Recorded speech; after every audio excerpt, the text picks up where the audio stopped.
बिस्मिल्लाहिर्रहमानिर्रहीम। I hope you all are doing well. और आज हमारा लेक्चर नंबर 7 है बेसिक इलेक्ट्रॉनिक्स के लेक्चर सीरीज़ का।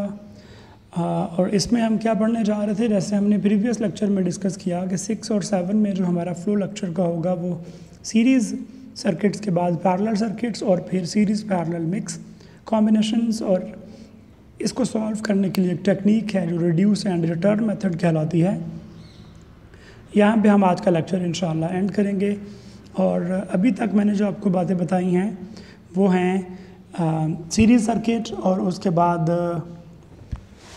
KVL वोल्टेज डिवाइडर रूल और टर्मिनल वोल्टेजेस का जो कॉन्सेप्ट है वो हमने डिस्कस किया है। अब हम जो बात करेंगे वो हम करेंगे सीरीज़ सर्किट्स की। एक बहुत छोटा सा हिस्सा रह गया है, उसके बाद इंशाल्लाह हम पैरेलल पे जाएंगे। तो मैं बताना चाहता हूँ कि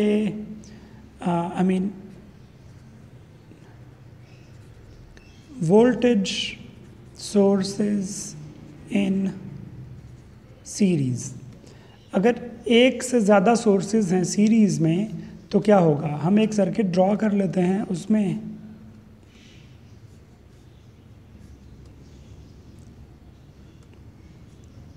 इसमें हमारे पास एक रेजिस्टर है R और 3 सोर्सेज हैं, for example E1, E2 and E3। हमारे पास जो रेजिस्टर है वो तो एक है लेकिन सोर्सेज 3 हैं। ये तीनों सोर्सेज आपस में ऐड अप हो जाएंगे और इनका जो नेट पोटेंशियल आएगा या नेट EMF इफेक्ट है वो क्या होगा। If I start from E1, so it will be like E1 plus E2 minus E3 becomes a bigger E। Total जो सम ऑफ वोल्टेज सोर्सेज है वो एक वोल्टेज सोर्स में कन्वर्ट किया जा सकता है। और हम देखते हैं कि दो सोर्सेज का सिंबल साइन जो है उस वक्त सेम आएगा जब वो सपोर्ट कर रहे हैं। For example negative of E2 is connected with positive of E1, which means both are going to add up, एक दूसरे को सपोर्ट कर रही हैं, where positive of E2 is being connected with the positive of E3 और negative of E1 is connected with the negative of E3। तो ये E3 जो है वो E1 को या E2 को रिपेल कर रहा है, दोनों को रिपेल कर रहा है एक्चुअली। तो E1 और E2 आपस में सपोर्ट कर रही हैं, वो ऐड हो रही हैं। E3 इनको अपोज कर रहा है, वो सब्ट्रैक्ट होगा, टोटल पोटेंशियल आएगा। फॉर एग्जांपल अगर ऐसा हो जाए कि E2 और E1 मिला के E3 से कम हैं तो फिर हम पोलैरिटी जो है वो E3 की रखेंगे और बाकी इन दोनों को ख़त्म कर देंगे। फॉर एग्जांपल अब मैं ये कह रहा हूँ कि मेरे पास एक ऑप्शन ये है कि ये E हो जाए और ये R हो। दूसरा ऑप्शन ये कब होगा, for E3 small bigger than E1 plus E2, where on the other hand this can also be the equivalent circuit of this for, or if as we say E3 is smaller than E1 plus E2।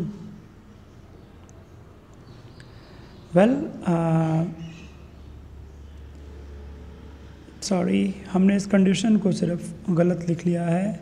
ये diagram तब बनेगी circuit की जो equivalent source है वो तब ये polarity रखेगा E1 की जब E1 और E2 मिला के E3 से बड़े हैं, और अगर E3 जो है वो बिगर होगा तो फिर जो पोलैरिटी है वो E3 वाली बन जाएगी इस रजिस्टर R के साथ। That was end of this discussion about the series circuits. Now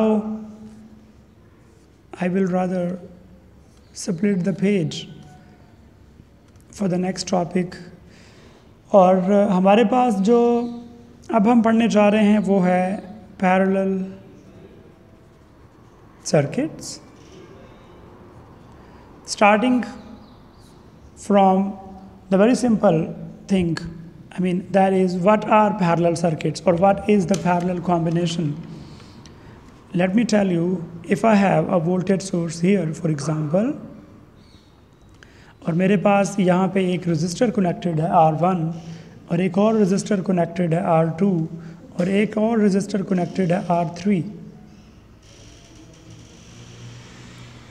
तो यहाँ पे जो EMF सोर्स है वो हमने यहाँ कनेक्ट कर दिया है, किसी और को भेज दो, तैयब को, एक्सक्यूज़ मी। यहाँ पे R1 और ये R2 है और ये R3 है।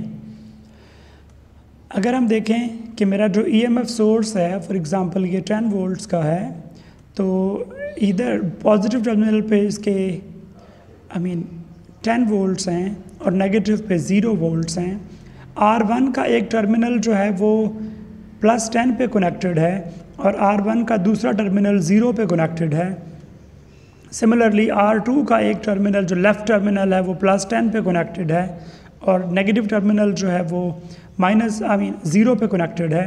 सिमिलरली जो इस R3 का जो लेफ़्ट टर्मिनल है वो कनेक्टेड है +10 पे और राइट टर्मिनल कनेक्टेड है 0 पे, विच मीन्स R1, R2 और R3 के जो दोनों टर्मिनल्स हैं उन पे जो पोटेंशियल डिफरेंस है वो सेम है। अगर ऐसा हो कि मेरे पास अगर दो electrical components if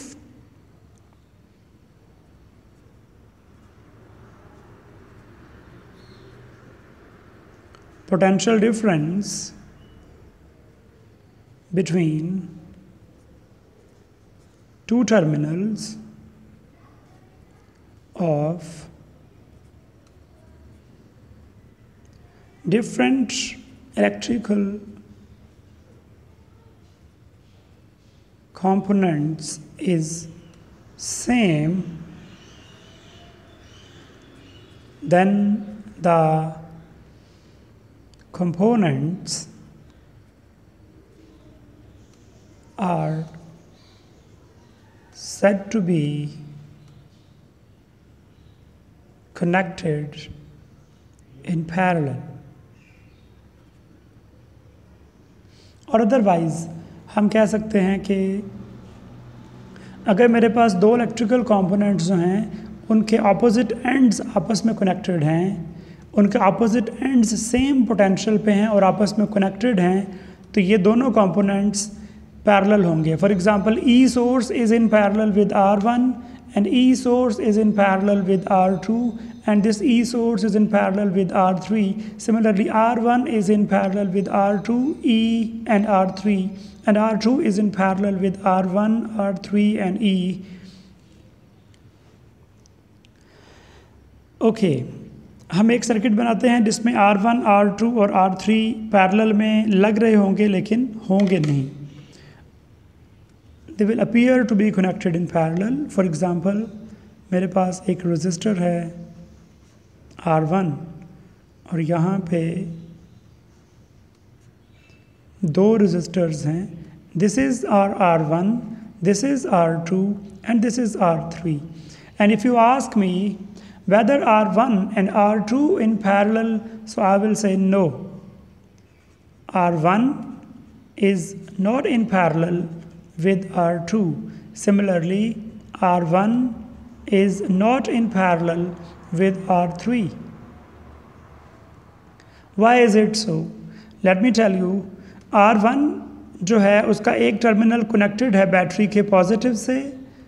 if the voltage source is of 10 volts again, तो R1 का एक टर्मिनल कनेक्टेड है +10 पे और दूसरा टर्मिनल कनेक्टेड है 0 पे। वेयर R2 का एक टर्मिनल कनेक्टेड है +10 पे जबकि दूसरा कनेक्टेड है R3 के साथ। ये बैटरी के नेगेटिव पे कनेक्टेड नहीं है, तो इसका मतलब ये हुआ कि R2 के एक एंड पे वही पोटेंशियल है जो R1 के एक एंड पे है, वेयर R2 के दूसरे एंड पे वो पोटेंशियल नहीं है जो R1 के दूसरे एंड पे है। तो इसलिए R1 और R2 आपस में पैरेलल नहीं हैं। सिमिलरली R3 R1 के पैरेलल इसलिए नहीं है कि R3 का जो राइट साइड का टर्मिनल है उस पे वही पोटेंशियल है जो R1 के राइट साइड के टर्मिनल पे है, लेकिन R3 का जो लेफ़्ट टर्मिनल है उस पे वो पोटेंशियल नहीं है जो R1 के लेफ़्ट टर्मिनल पे है। रादर R3 का जो लेफ़्ट टर्मिनल है वो R2 के साथ कनेक्टेड है, ना कि बैटरी के पॉजिटिव पॉजिटिव के साथ। लेकिन इसी को अगर मैं सिंप्लीफाई कर लूँ, R2 और R3 सीरीज़ में हैं, तो मेरे पास जो न्यू सर्किट बन जाता है, इसको अगर मैं R2 और R3 को सॉल्व कर लूँ तो जो दूसरा पॉसिबल सर्किट बन सकता है वो ये है, जिसमें R1 इधर है और ये R23 है। R23 means R2 plus R3। तो अगर आप मुझसे पूछें कि क्या R1 जो है वो पैरेलल है R23 के, तो मैं कहूँगा जी। उसकी वजह क्या है? उसकी वजह ये है कि R1 का एक टर्मिनल जो है वो बैटरी के पॉजिटिव से कनेक्टेड है और दूसरा टर्मिनल जो है वो नेगेटिव पे कनेक्टेड है। R23 सॉल्व होने के बाद जब एक इक्विवेलेंट रेजिस्टर है, टोटल रेजिस्टेंस उसकी बन गई है एक रेजिस्टर, तो उस रेजिस्टर का जो लेफ्ट टर्मिनल है वो कनेक्टेड है बैटरी के पॉजिटिव से और राइट कनेक्टेड है बैटरी के नेगेटिव से। तो ये बहुत ज़रूरी है समझना कि दो कंपोनेंट्स कब पैरेलल होते हैं। Let me tell you one thing more, दो कंपोनेंट्स का पैरेलल होना हरगिज़ इस बात की निशानी नहीं है कि वो सीरीज़ में होंगे। फॉर एग्जांपल अगर आप मुझसे पूछें कि R1 पैरेलल है R2 के, तो मैं कहता हूँ नहीं। लेकिन क्या R1 R2 के साथ सीरीज़ में है? तो ऐसा नहीं है। ऐसा लाजमी नहीं है कि अगर दो कंपोनेंट पैरेलल में नहीं है तो वो सीरीज़ में होंगे। सिमिलरली अगर वो सीरीज़ में नहीं है तो बाय डिफ़ॉल्ट पैरेलल में होंगे। नो, ऐसा बिल्कुल लाजमी नहीं है। किसी कंपोनेंट का सीरीज़ में होना जो है उसकी अपनी कंडीशन है, जो हमने प्रीवियस लेक्चर में पढ़ी है। किसी कंपोनेंट का पैरेलल में होना दूसरे कंपोनेंट के साथ, उसकी अपनी कंडीशन है जो हम आज पढ़ रहे हैं। उसका ताल्लुक इस बात से नहीं है कि अगर दो कंपोनेंट सीरीज़ में ना हो तो लाजमी पैरेलल में होंगे, ऐसा बिल्कुल नहीं है। तो दो कंपोनेंट्स के दरमियान जो रिलेशन है वो या तो सीरीज़ हो सकता है या पैरेलल हो सकता है, या वो हमें समझ नहीं आ रहा होगा, वो कंक्लूसिव नहीं है हम उस बारे में, तो हमें उसको सिंप्लीफाई करके शायद देखना पड़े कि वो बाद में कोई उसका रिलेशन बनता है या नहीं बनता। Another hint for the parallel combination is that, ये क्रूड हिंट है। जैसे मैंने अभी आपको जो डिस्कशन बताई है उस डिस्कशन के मुताबिक ये जो मैं क्रूड तरीका बता रहा हूँ ये ट्रू भी हो सकता है और फॉल्स भी हो सकता है, लेकिन कम से कम वो इस बात की निशानी ज़रूर होता है कि दो रेजिस्टर्स या दो कंपोनेंट सीरीज़ में हैं या नहीं। हम देखते हैं कि वोल्टेज सोर्स से हम जब जा रहे थे तो हमारे पास दो पाथ बन गए हैं। ये दो पाथ बन जाना इस बात की निशानी है कि ये दोनों कंपोनेंट्स आपस में सीरीज़ में तो नहीं हैं। लेकिन क्या ये पैरेलल में हैं? तो अपेरेंटली ये लग सकता है कि ये दोनों पैरेलल में हैं, लेकिन मज़ीद तफसील देखनी पड़ेगी। वो जो कॉन्सेप्ट मैंने अभी आपको बताया पोटेंशियल्स की, दोनों टर्मिनल्स पे पोटेंशियल अगर सेम है दो कंपोनेंट्स के तभी वो पैरेलल में हो सकते हैं। तो यहाँ पे R1 और R23 जो हैं वो सीरीज़ में नहीं हैं क्योंकि करंट डिवाइड हो गया है इस ब्रांच से आते हुए, लेकिन वो पैरेलल में हैं क्योंकि इनके ऑपोजिट टर्मिनल्स पे पोटेंशियल सेम है। जबकि यहाँ पे वोल्टेज सोर्स से जो करंट आ रहा था वो दो हिस्सों में डिवाइड हुआ और R1 और R2 एंड R3 सीरीज़ में तो नहीं है क्योंकि करंट डिवाइड हो गया है। क्या ये पैरेलल में है? करंट डिवाइड होना सिर्फ इस बात की निशानी नहीं है कि ये पैरेलल में है, बल्कि पैरेलल में होने के लिए ये ज़रूरी है कि ये करंट भी डिवाइड हो रहा है, जैसे दो ब्रांचेस भी बन रही हैं, लेकिन इनके ऑपोजिट टर्मिनल्स जो हैं इन इंडिविजुअल कंपोनेंट्स के, फॉर एग्जांपल R1 और R2 के या R1 और R3 के पैरेलल होने के लिए ज़रूरी है कि R1 के जो ऑपोजिट टर्मिनल्स पे पोटेंशियल है वही R2 के टर्मिनल्स पे हो या वही R3 के टर्मिनल्स पे हो। तो ये हम जो बात कर रहे हैं हमने ये मेक श्योर किया है कि हम गलती से किसी सर्किट को सीरीज़ में ना होने की वजह से कंपोनेंट्स को पैरेलल ना तस्वुर कर लें, और इसी तरह से अगर वो पैरेलल में नहीं हैं तो उसको सीरीज़ ना तस्वुर कर लें, बल्कि इन दोनों की सीरीज़ होने की और पैरेलल होने की अपनी कंडीशंस हैं। सीरीज़ में ना होना खुद ब खुद कंपोनेंट्स को पैरेलल में नहीं बना देता, या पैरेलल में ना होना खुद ब खुद सीरीज़ में नहीं बना देता। अब हम इसको सॉल्व करने की कोशिश करते हैं। इस पर्टिकुलर कॉम्बिनेशन को R1 और R23 या हम एक नया सर्किट फॉर एग्ज़ाम्पल यहाँ पे ड्रॉ करते हैं जिसे हम फिगर 1 कह लेते हैं। तो हमारे पास एक सर्किट है ये वाला, इसमें मेरे पास एक I should not have drawn this, rather this is our figure 1, और फिगर 1 को हम सॉल्व करने की कोशिश करते हैं यूजिंग पैरेलल कॉम्बिनेशंस के जो रूल्स हैं वो। तो उससे पहले हमें R1 और R2 पे कुछ वैल्यूज़ लगा देनी चाहिए। फॉर एग्ज़ाम्पल ये वैल्यू है 10 ओहम्स और ये वैल्यू भी 10 ओहम्स है और ये वैल्यू जो है ये भी 10 ओहम्स है। मैंने ये इंटेंशनली सिंप्लीफाइड रखा है इस सर्किट को ताकि हमारी जो फर्स्ट एग्जांपल है वो बहुत टफ ना लगे हमें। तो हम देखते हैं कि पैरेलल में जो वोल्टेज होता है ये सेम होता है। तो वोल्टेज सेम होने की वजह से मैं कह सकता हूँ V1 is equal to V2 is equal to V3 is equal to E which is 10 volts। और अगर मुझे R1 का रेजिस्टेंस भी पता है और इसकी पोटेंशियल भी पता है तो मैं यहाँ करंट फाइंड कर सकता हूँ। I1 will be equal to what? It will be from the Ohm's law V is equal to IR. I1 is V1 over R1 and it is 10 over 10 which is 1 ampere, and I2 similarly is 10 over 10 which happen to be 1 ampere as well.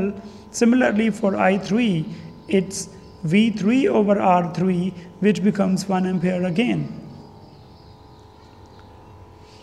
And this is very interesting that if I solve these three resistors and make them one by using the formula of parallel resistors, जो कि आप अपनी बहुत high school में पढ़ चुके हैं previous classes में ही। फॉर एग्जांपल मेरे पास जो फॉर्मूला है पैरेलल रेजिस्टर्स के लिए वो है 1 over R3 और 1 over R equivalent otherwise is equal to 1 over R1 plus 1 over R2 plus 1 over R3, and it is 1 by 10, 1 by 10 and 1 by 10 in this figure 1. So it is 10 and 1 plus 1 equals 3 over 10. So RT will be equal to 10 over 3 or 3.33 ohms is the equivalent resistance. Well, we shall now move to page 2 of lecture 7 और हम इधर आ गए हैं lecture number 7 page 2 पे। तो page 2 पे हमारे पास हम सॉल्व कर रहे थे एक सर्किट को जो मैंने प्रीवियसली ड्रॉ किया था विद 3 रेजिस्टर्स। हमने उसका इक्विवेलेंट जो है वो बना लिया है और उसका जो इक्विवेलेंट है वो है एक वोल्टेज सोर्स ऑफ 10 वोल्ट्स, एक रेजिस्टर 1 2 3 हम उसे कह सकते हैं और उसकी वैल्यू है 10 by 3 ohms और it is 3.33 ohms। अब मुझे यहाँ पे करंट फाइंड करना है using Ohm's law. I is equal to E over RT. It is 10 divided by 3.33 or 10 divided by 10 over 3 which becomes 10 divided by 10 times 3 and it is 3 amperes. If we look closely तो हमने इससे पहले जो find की है current in individual resistors they were 1 ampere each और total current जो है वो 3 ampere है। एक्चुअली टोटल करंट जो 3 ampere है विच मीन्स जो करंट है वो डिवाइड हो गया है 3 ब्रांचेस में और अगर उन 3 ब्रांचेस के करंट्स को ऐड किया जाए it is actually I3 is equal to I1 plus I2 plus I3 3 amperes in total are 1 ampere plus 1 ampere plus 1 ampere। हम इस सर्किट को जो हमने फिगर 1 में ड्रॉ किया था एक बार और रीड्रॉ कर सकते हैं और वो मैं इस तरह से करता हूँ।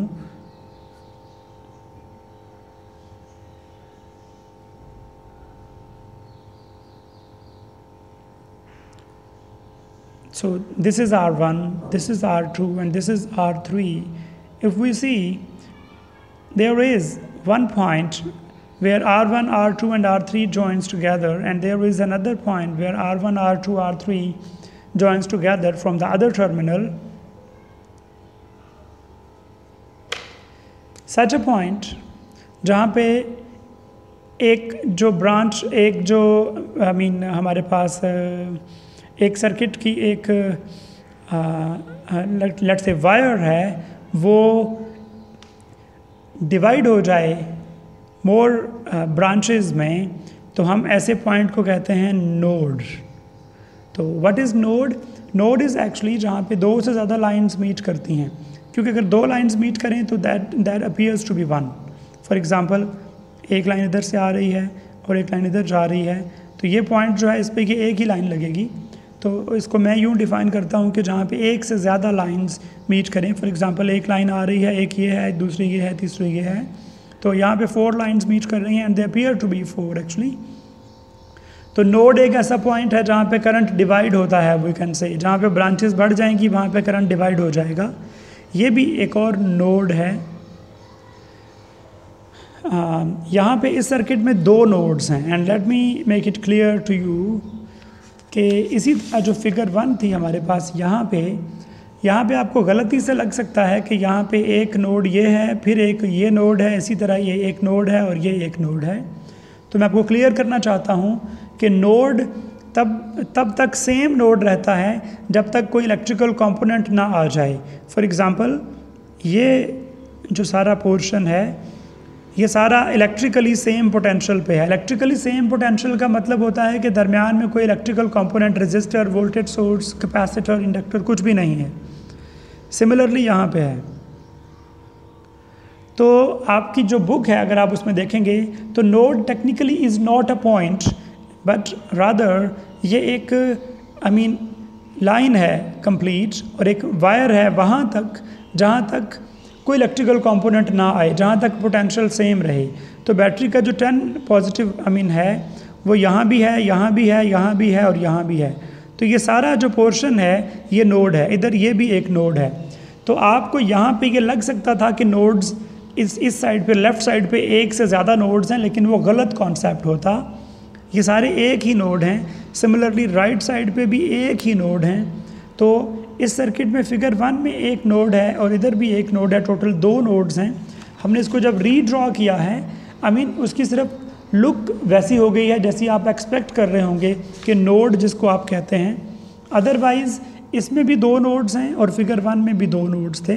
तो ये दोनों सिमिलर पिक्चर्स हैं, सर्किट्स हैं। तो अब हम बात करते हैं कि एक नोड पे at a node summation of inwards currents is equal to summation of outgoing currents। ये जो हमने फॉर्मूला बनाया है यही कहलाता है किरचॉफ करंट लॉ।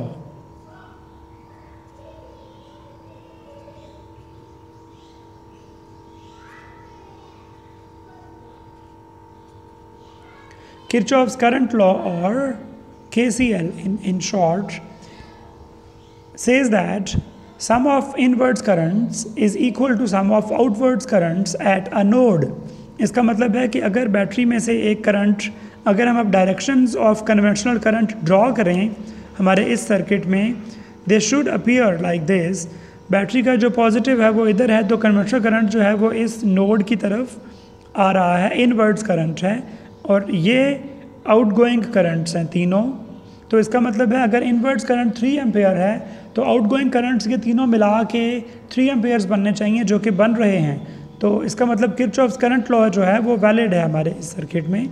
सिमिलरली इसको मैं नोड 2 कह देता हूँ और इसको मैं नोड 1 कह देता हूँ। तो नोड 2 पे अलग से किरचॉफ करंट लॉ जो है वो वैलिड रहेगा।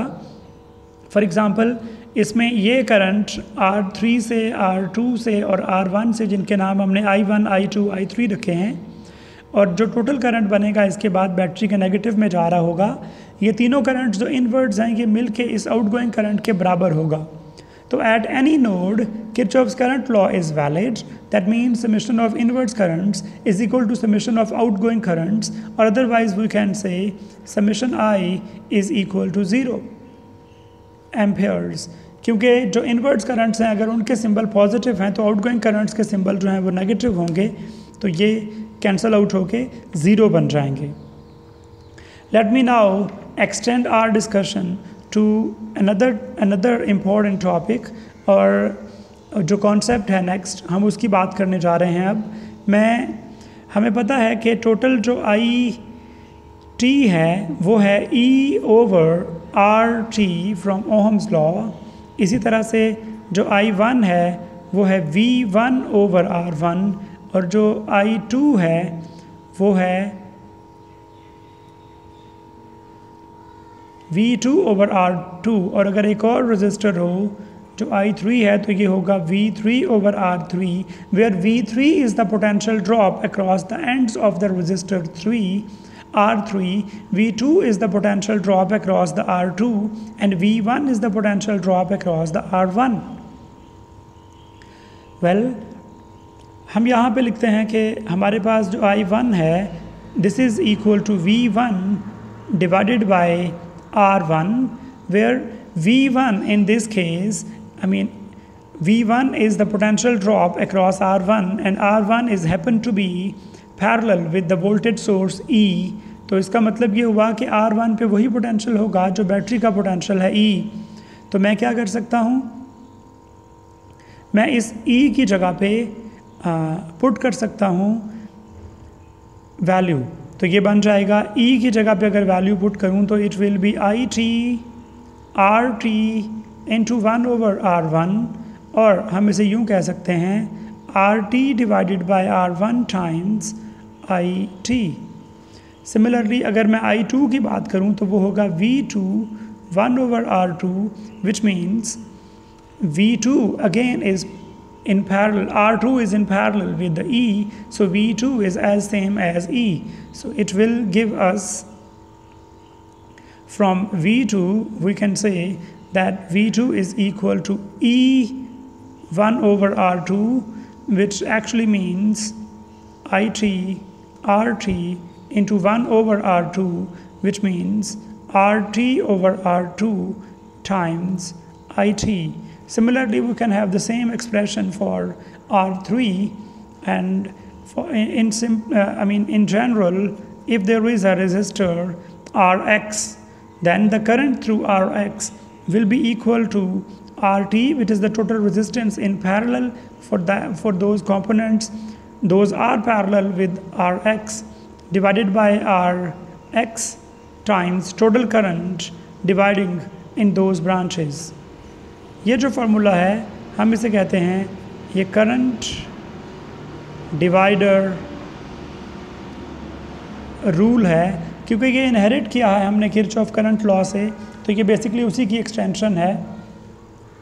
तो हमारे पास जो करंट डिवाइडर रूल है हमने वो उसका फार्मूला लिखा है Ix, the resistor number, it can be 1 2 और 3 is equal to RT over RX into IT।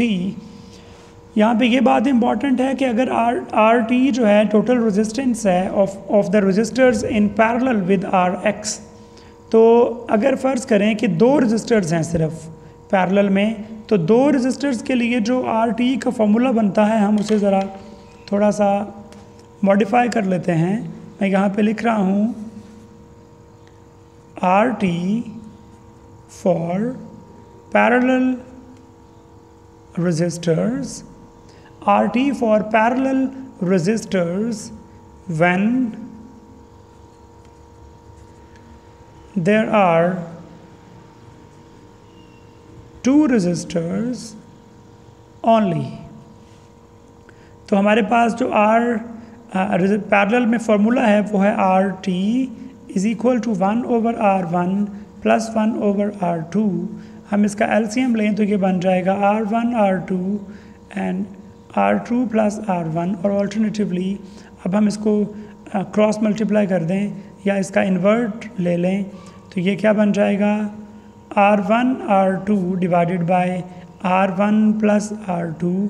This should be a point of interest for us कि अगर दो रजिस्टर्स हैं, सिर्फ दो रजिस्टर्स हैं पैरेलल में, तो उनके लिए जो RT का फॉर्मूला है वो ये है कि उन दोनों रजिस्टर्स को न्यूमरेटर में मल्टीप्लाई कर दें और डिनोमिनेटर में ऐड कर दें, तो ये हमें पैरेलल में RT दे देगा फॉर टू रजिस्टर्स ओनली। इसी कॉन्सेप्ट को यूज़ करते हुए मैं इसको यहाँ पे अपनी इस डिस्कशन को जो है, जो मैंने आई एक्स बनाया है फॉर 2 रजिस्टर्स ओनली, हम करंट डिवाइडर रूल एक्सटेंड कर रहे हैं फॉर 2 रजिस्टर्स ओनली, और वो कुछ यूँ होगा आई एक्स। अब देखें जो आर एक्स है ये या तो R1 बन जाएगा या R2 बन जाएगा, तो मैं इसको R1 के लिए पहले लिख लेता हूँ, और RT का एक्सप्रेशन हमारे पास मौजूद है, तो मैंने RT की वैल्यू पुट की, it should be R1 R2 divided by R1 plus R2, और यहाँ पे है 1 ओवर, मैंने क्योंकि यहाँ पे I1 लिखा है, x की वैल्यू 1 पुट की है, तो ये भी R1 हो जाएगा मल्टीप्लाइड बाय IT। ये R1 जो है ये इस R1 से कैंसिल होगा, तो it will be R2 divided by R1 plus R2 times IT। What is it? हम कह रहे हैं कि current divider rule for 2 resistors only जो है वो इवन सिंपलर है। वो ये है कि जिस रजिस्टर में से आप करंट फाइंड कर रहे हैं उसके अलावा दूसरे रजिस्टर को न्यूमरेटर में लिखें, डिवाइड करें दोनों रजिस्टर्स की वैल्यूज से, मल्टीप्लाइड करें टोटल करंट से जो इन ब्रांचेस में आ रहा था, ये हमें करंट दे देगा इन I1। फॉर एग्जांपल अगर मुझे I2 पे करंट फाइंड करना होता, I2 के लिए मैं क्या करता, x की जगह पे सिर्फ 2 पुट करता, बाकी सब चीज़ें सेम रहती, तो यहाँ पे R2 होता और R2 कैंसिल हो जाता तो R1 बच जाता। अगर मुझे I2 में I2 करंट फाइंड करना है तो ये होगा R1 divided by R1 plus R2 into IT। अगर मुझे R1 के थ्रू करंट फाइंड करना है तो ये होगा R2 divided by R1 plus R2 into IT। इसको मेमोराइज करने के लिए ये इजी है कि आप देखें अपोजिट रजिस्टर जो है वो ऊपर आएगा, और ये हमारा करंट डिवाइडर रूल था जनरल, और ये करंट डिवाइडर रूल है फॉर 2 रजिस्टर्स ओनली। तो इसमें हमें x लिखने की ज़रूरत नहीं है क्योंकि या तो ये R1 होगा या R2 होगा, तो या I1 होगा या I2, तो दोनों अपोजिट होंगे, बस नीचे उनका सम है मल्टीप्लाइड बाय टोटल करंट है। ये जो टर्म टोटल करंट है मुझे इसको डिफ़ाइन करना पड़ेगा आपके लिए कि टोटल करंट से क्या मुराद है, और उसके बाद इंशाल्लाह हम जो मिक्स कॉम्बिनेशंस हैं उस पर चले जाएंगे। तो let's move towards the page number 3 of lecture 7। तो जो पेज 3 है लेक्चर 7 का, हम इस पे एक बहुत इम्पॉर्टेंट कॉन्सेप्ट जो है उसको देखने जा रहे हैं। ये आप लोगों को इसको बहुत क्लोजली वॉच करना चाहिए। और हमारे पास फॉर एग्ज़ाम्पल एक वोल्टेज सोर्स है, उसमें से एक रजिस्टर है R1, और उसके बाद well, I think we are in fact shifting to the mixed combinations of the resistors, and it is like that. ये मेरे पास R1 है, ये R2 है और ये R3 है। ये मेरे पास E है, अगर E 10 वोल्ट्स है, जबकि R1 R2 जो हैं सारे वो 10 ओहम्स हैं। अच्छा, मैं यहाँ पे बहुत सिंपल वैल्यूज़ ले रहा हूँ R1, R2, R3 और वोल्टेज सोर्स की। उसकी वजह यह है कि मुझे आपको जो मल्टीप्लिकेशन डिवीजन्स आपको ऑलरेडी आती हैं, हमारा पर्पज़ यहाँ पे वो सिखाना नहीं है। हम इसको देख रहे हैं कि सर्किट को सॉल्व करते हुए हमें क्या स्टेप्स लेना पड़ेंगे। तो मैं इन वैल्यूज़ के सिंपल होने के बावजूद सिंपल जो डायरेक्ट मेथड कोई हो उससे सॉल्व नहीं करता, बल्कि स्टेप्स कंप्लीट कर रहा हूँ ताकि आप लोगों को समझ आ जाए कि अगर डिफरेंट वैल्यूज़ हैं तो आपने उसे कैसे सॉल्व करना है। अब हम बात करते हैं कि हमारे पास अगर एक वोल्टेज सोर्स है which is E actually of 10 volts, और 3 रजिस्टर्स हैं R1, R2, R3 connected in this combination. तो यहाँ पे हम अगर गौर से देखें तो जो R1 है उसका एक टर्मिनल बैटरी के पॉजिटिव से कनेक्टेड है, और बाकी दो टर्मिनल्स जो हैं दूसरा टर्मिनल जो है वो R2 और R3 के लेफ़्ट टर्मिनल से कनेक्टेड है, जबकि R2 और R3 का जो राइट टर्मिनल है वो कनेक्टेड है वोल्टेज सोर्स के नेगेटिव के साथ। Which means R1 is directly हम अगर सॉल्व करना चाहें सीरीज़ का फॉर्मूला लगा के कि R1 और R2 को ऐड कर दें तो it is not possible, because R1 R2 के साथ डायरेक्ट सीरीज़ में नहीं है क्योंकि दरमियान में करंट डिवाइड हो जाता है। R1 R2 के साथ सीरीज़ में नहीं है क्योंकि करंट दो हिस्सों में डिवाइड हो रहा है। तो क्या R1 R2 के साथ पैरेलल में है? तो R1 R2 के साथ पैरेलल में इसलिए नहीं है कि R1 और R2 का एक टर्मिनल तो कनेक्टेड है, लेकिन दूसरा टर्मिनल R1 का बैटरी के पॉजिटिव से है और R2 का दूसरा टर्मिनल बैटरी के नेगेटिव से है। दरमियान में एक वोल्टेज सोर्स आ जाता है, which means R1 is neither in series nor in parallel with R2। That means हमें क्या करना पड़ेगा, हमें इसमें से कॉम्बिनेशन ढूंढना है कि कौन से रजिस्टर सीरीज़ में है या पैरेलल में है। तो हम देख सकते हैं कि R2 और R3 दोनों पैरेलल में हैं। पैरेलल में कैसे हैं? R2 और R3 का एक टर्मिनल भी कनेक्टेड है आपस में, लेफ़्ट वाले भी और राइट वाले भी, और इनके दरमियान में कोई और कंपोनेंट भी नहीं आता। इसका मतलब है कि मुझे R2 R3 को पैरेलल में सॉल्व करना है। R2 3 को पैरेलल में सॉल्व करने का फार्मूला हमने अभी प्रीवियस जो शीट थी उस पर देखा। अगर दो रजिस्टर्स हैं सिर्फ, तो उनका प्रोडक्ट न्यूमरेटर में और उनका सम डिनोमिनेटर में हम लिखते हैं।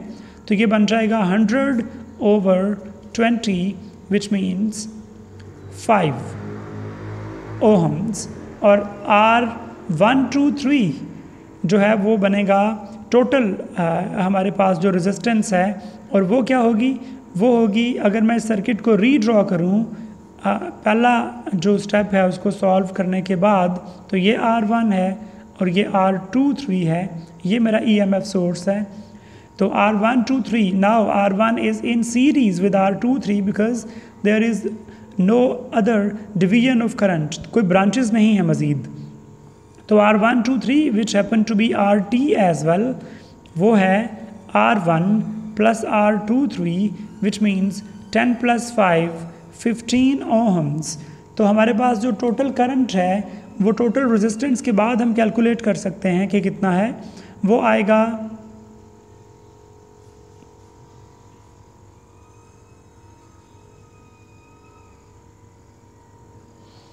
टोटल करंट जो है वो कैसे आएगा? वो आएगा IT is equal to E/RT which is equal to 10 divided by 15, और ये हमारे पास बन जाएगा 10 divided by 15 is actually 0.667 Ampere's.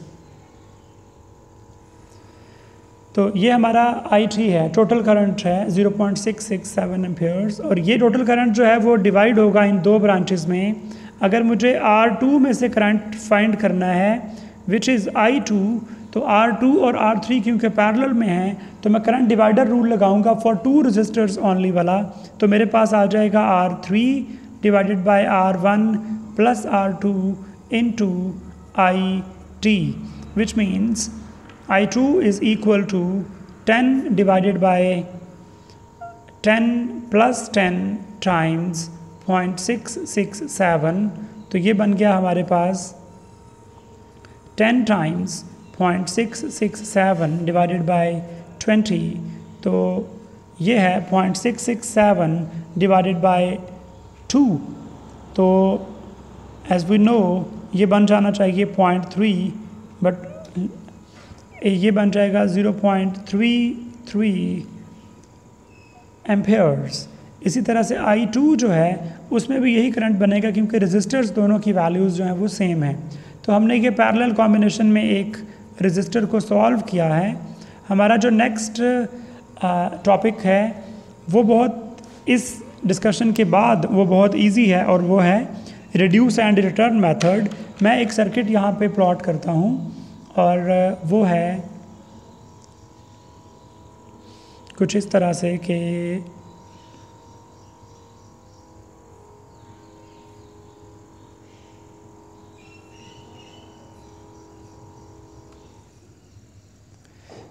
ये मेरे पास E है विच इज़ ऑफ 10 वोल्ट्स, ये R1 है, ये R2 है, ये R3 है और ये R4 है, where R1 is of 10 ohms, R2 is of 20 ohms, R3 is of 20 ohms and R4 is of 10 ohms again.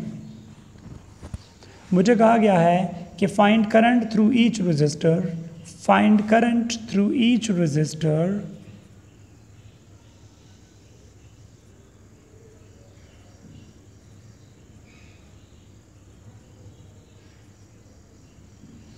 Find current through each resistor जो क्वेश्चन है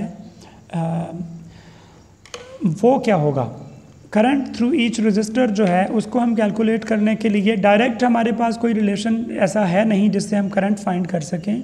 फॉर एग्जांपल हम करंट डिवाइडर रूल नहीं लगा सकते क्योंकि यहाँ पे ये दो ब्रांचेस सीरीज़ में हैं, ये एक पैरेलल में है, ये उनके साथ सीरीज़ में है डायरेक्ट। तो हमारे पास जो ऑप्शन है वो इस सर्किट को रिड्यूस करने का है। हम पढ़ रहे हैं reduce and return method, keep remember reduce and return. तो रिड्यूस एंड रिटर्न पढ़ते हुए जो पहला स्टेप है वो है कि हम सर्किट को सॉल्व करना स्टार्ट करें from the farthest point from the source से जितना दूर से स्टार्ट करेंगे, आई मीन सबसे फारदेस्ट पॉइंट से हमने स्टार्ट करना है इसको सिंप्लीफाई करना।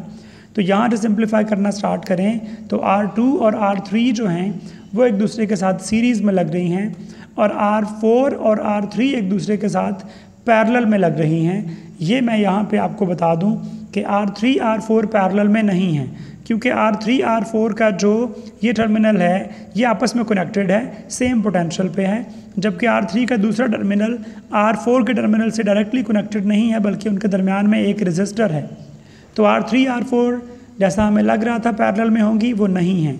अब R2 और R3 सीरीज़ में हैं क्या, हम देखते हैं कि R2 का टर्मिनल एक ये है, दूसरा टर्मिनल ये डायरेक्टली कनेक्टेड है R3 के साथ, दरमियान में कोई ब्रांच नहीं बनी, तो R2 R3 सीरीज़ में है। Solving from the farthest point R23 which is R2 plus R3 is actually 40 ohms।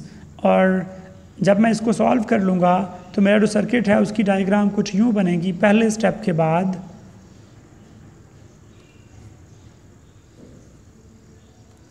R1 R4 R23। अब R23 एज अ होल जो है वो R4 के साथ पैरेलल में है। R23 R4 के साथ पैरेलल में इसलिए है कि इनके अपर एंड्स बगैर किसी और कंपोनेंट के आपस में अटैच हैं, सेम पोटेंशियल पे हैं, और लोअर टर्मिनल्स भी सेम पोटेंशियल पे हैं। तो R4 is in parallel with R23। तो हमने दो रजिस्टर्स के लिए जो फार्मूला पढ़ा है R234 will be equal to R4 times R23 divided by R4 plus R23 which means R4 जो है हमारे पास वो 10 है और ये 40 है divided by 50, so it is 400 over 50 and it is 8 ohms. So R234 is actually 8 ohms. इसको हम फर्दर अगर रीड्रॉ करें सर्किट को तो ये बन जाएगा R1 is in series with R234। तो हमारे पास जब हम इसको सॉल्व कर रहे हैं तो ये बन जाएगा RT which is actually R1234 is equal to R1 plus R234 which gives us 10 plus 8 18 ohms। और हमारे पास जो नेट सर्किट बनेगा, हमने इस सर्किट को बेसिकली रिड्यूस कर लिया है to one resistor and one voltage source of 10 volts only and the resistor is of 18 ohms। अब मैं यहाँ से टोटल करंट फाइंड कर सकता हूँ IT which is equal to E over RT। तो E ओवर RT जो है it is actually 10 divided by 18 which is 10 divided by 18 is actually 0.55 amperes। Total current जो है वो 0.55 एम्पेयर है। अब हम देखते हैं कि यहाँ से हम अब इसको रिड्यूस करने के बाद रिटर्न करेंगे to find current through each resistor. जो टोटल करंट है IT वो हमारे पास यहाँ से इधर जा रहा है और इसी तरह से जो ऊपर वाली डायग्राम है एक और स्टेप अगर हम इसको रिड्यूस करें रिटर्न करें तो IT R1 में से गुज़र रहा है। R1 में इसका मतलब है वही करंट है जो IT है और ये होगा 0.55 एम्पेयर्स। सिमिलरली एक और स्टेप अगर हम वापस जाएं तो I1 जो करंट है वो डिवाइड हो रहा है दो हिस्सों में, दो पैरेलल ब्रांचेस में, और जब करंट डिवाइड होता है तो हम उसे करंट डिवाइडर रूल से सॉल्व करते हैं। तो current divider rule for 2 resistors only हमने ऑलरेडी पढ़ लिया है कि उसका फार्मूला जो बनेगा वो बनेगा जिस रजिस्टर में से करंट निकालना है, फॉर एग्जांपल IR4 में से, तो I4 will be equal to the resistor जिसमें से करंट नहीं फाइंड करना जो पैरेलल में है, R23 divided by R4 plus R23 times total current is actually IT या I1। IT और I1 क्योंकि सेम है तो R23 कितना है हमारे पास, R23 इज़ 40 और दोनों का सम जो है R23 और R4 का वो है 50 और ये मल्टीप्लाई हो रहा है 0.55 से। तो हमारे पास है 4 times 0.55 divided by 5, so it is 0.44 amperes. Now अगर हम excuse me, अगर हम करंट फाइंड करना चाहते हैं थ्रू R2 एंड R3 तो हम देखते हैं कि टोटल करंट जो कि 0.55 था वो दो हिस्सों में डिवाइड हो रहा है। एक हिस्सा है